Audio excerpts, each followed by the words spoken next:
Hello students. Today we are going to learn a topic on socialization and its agencies, family, school, peer group and mass media. Before going directly to the topic, I want to first relate it with a movie named The Jungle Book. Most of you must have watched this movie. The main character was Mowgli, who was brought up in a jungle which obviously had an extremely different environment as compared to our human society. Everyone has witnessed his peculiar habits and skills which he acquired from his caregivers. If you get a chance to meet him personally, will you call him socialized according to the human social norms? Did his behavior show the human characteristics? The obvious answer is no. His total behavior was identical to animals in whose companionship he grew up.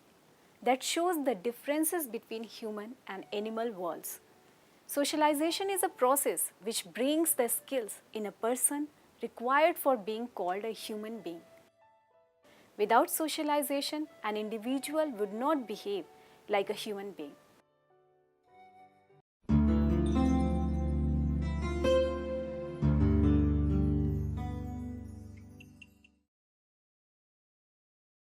First, concept and definition of socialization. Society and its intricate behaviors and values are not known to an infant at the time of birth, but as he or she grows up, he or she learns about the physical world in front of him or her and about the meaning and nature of good and bad things and deeds. He or she also comes to know about the behaviors to be approved and accepted by the members of the society and those not to be accepted or approved. This process is known as socialization, which shapes our self-concept. It teaches through its various agents including family, school, peer group, neighbors, etc. The way to behave that is acceptable to the society. Children acquire and learn the appropriate behaviors and values from their social world by absorbing its associated social norms and values. In NCERT's book of sociology, it is mentioned that socialization can be defined as the process whereby the helpless infant gradually becomes a self-aware, knowledgeable person skilled in the ways of the culture into which he or she is born. In simple words, it is a continuous process by which people learn behavior, beliefs and attitude that make them prepared to function effectively as a member of the larger society. It can also be called as the process of internalization of norms and ideologies of society whereby an individual learns to live in social groups, to participate in productive activities and cultural life. In Socialization and Society, John A. Clausen mentioned that it is the means by which social and cultural continuity are attained. According to Havinghurst and Newgarden, socialization is the process by which children learn the ways of their society and make these ways part of their own personality. It is a lifelong process which remains critical during early years of life. Through this process, a person internalizes, inherits and disseminates norms, values and ideologies. It provides an individual the required skills and necessary habits which are beneficial and mandatory for participating effectively within his or her own society.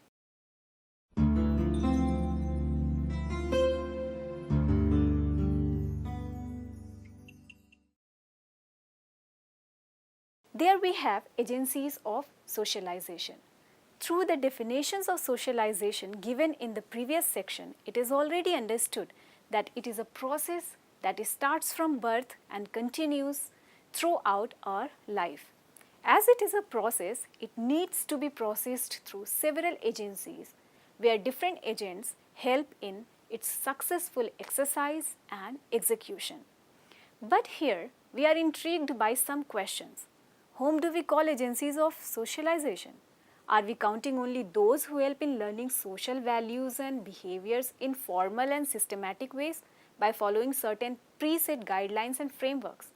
The answer is not affirmative because socialization is not limited to few formal agencies or agents, but broadly it starts and continues wherever an individual goes or learns something.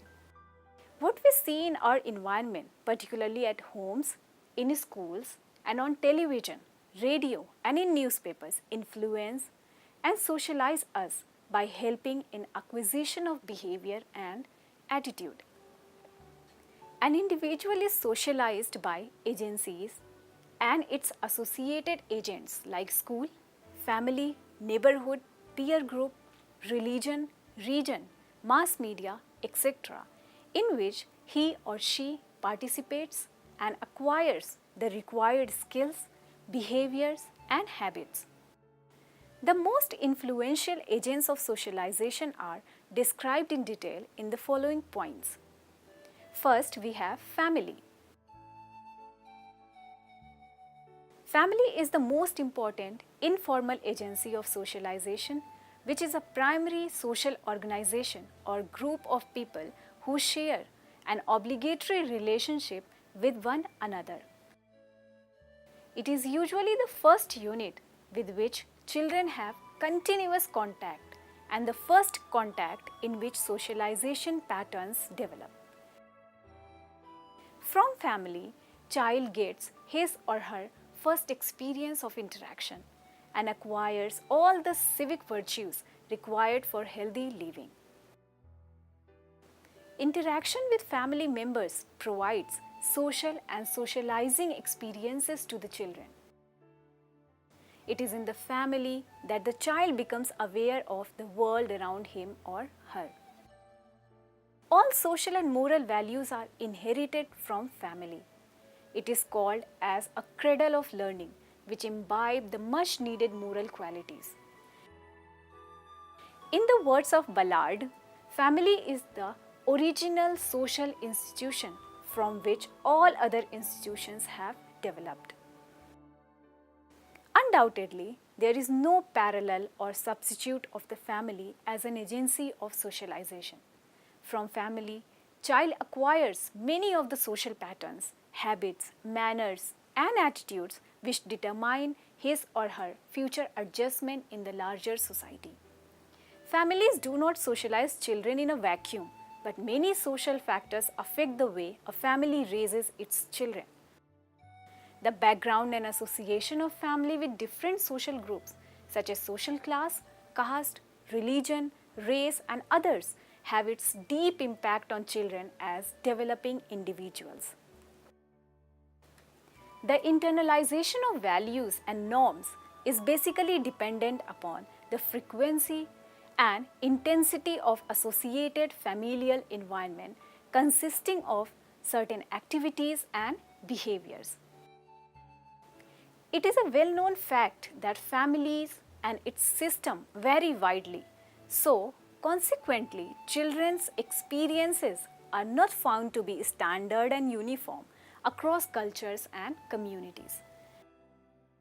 The agency of family consists of different socializing agents. In nuclear family, only parents remain the key agent, whereas in joint family, other members like grandparents, uncles, aunts, cousins, etc. may also play the roles of significant agents of socialization. The variations of behaviors, roles, values, and skills can be easily witnessed among different members coming from different familial backgrounds. The another agency of socialization is peer group. After family, a child comes in contact with different group of people with whom he or she loves to play and shares his or her thoughts and feelings. It refers to the friendship groups of children of similar age. Peer groups and its relationships remain important throughout an individual's life. It has importance in shaping individuals' attitude and behaviors. It provides children the first major socialization experience outside the realm of their parents. According to Judith Harris, the author of The Nurture Assumption, Why Children Turn Out the Way They Do, parents matter less than you think and peers matter more. Engagement with group activities provide the opportunities to develop social cooperation, democratic values, competition, independence, etc. These different activities lead to the development of different skills and behaviors necessary for survival in the larger society. According to Halsey et al., this group life is very important for them and has considered influence on the development of their self-concepts. In playing together, children learn to cooperate. They learn to adjust their needs and desires to the behaviors of peers.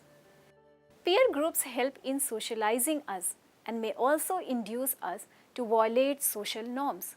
It has positive as well as negative impact on the minds of children.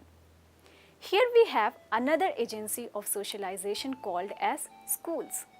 Schools stand for a specialized formal agency set up by the society for socializing the rising generations. It not only educates a child but develops a social values, social cognition, social norms, social participation, attitudes and values. A school is formal agency or organization where students study definite curriculum and subjects. Along with its definite formal curriculum, schools have hidden curriculum too, which is called as the one that no teacher explicitly teaches but that all students learn.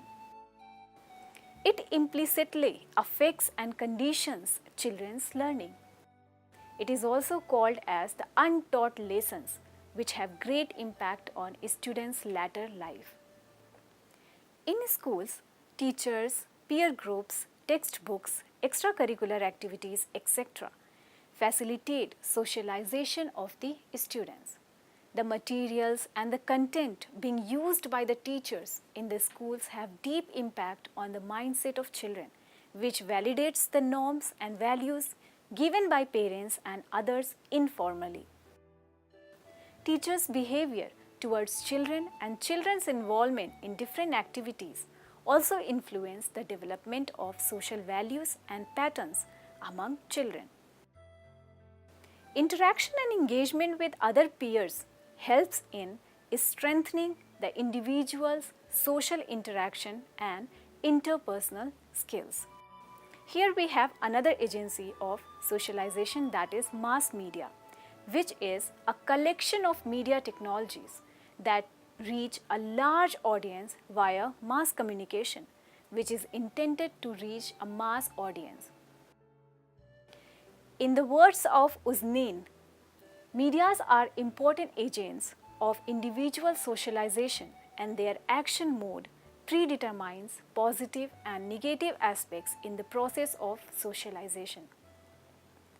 Our everyday life has changed tremendously by the innovation of mass media. It has increasingly become an integral part of our life. Mass media distribute information to a wide audience with the help of television, films, newspaper, magazines, radio and the internet.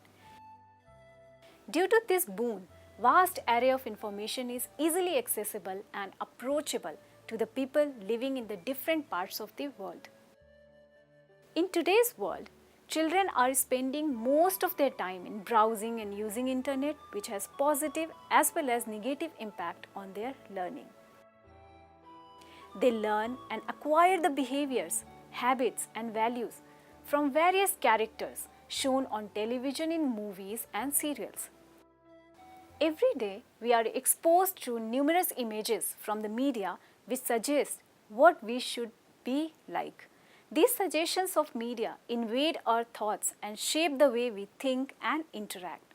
Through it, the kind of content exposure children get is reflected in their own behaviors and habits.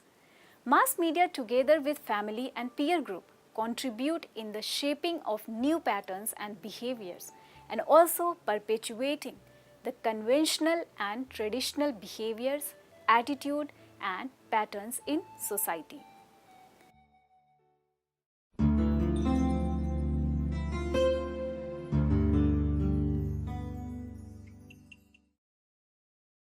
At the end, it can be concluded that socialization is a process which helps in learning and acquiring the social skills, behaviors, and attitudes needed to be the part of society.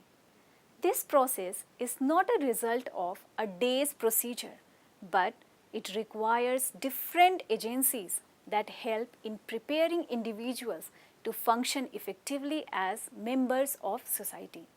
These agencies can be of formal or informal nature. Family, peer group, and mass media are informal agencies, whereas school is the formal one. He or she starts being socialized from first school called family and continues to learn from different agents like from schools, peer groups, and mass media, which lead to fully developed and nurtured personalities, attitudes, habits, skills, values, and behaviors. In their families, children learn skills and behaviors and habits regarding their own community, but through mass media, school, and peer groups, they develop tolerance and respect for other cultures and communities through continuous exposure.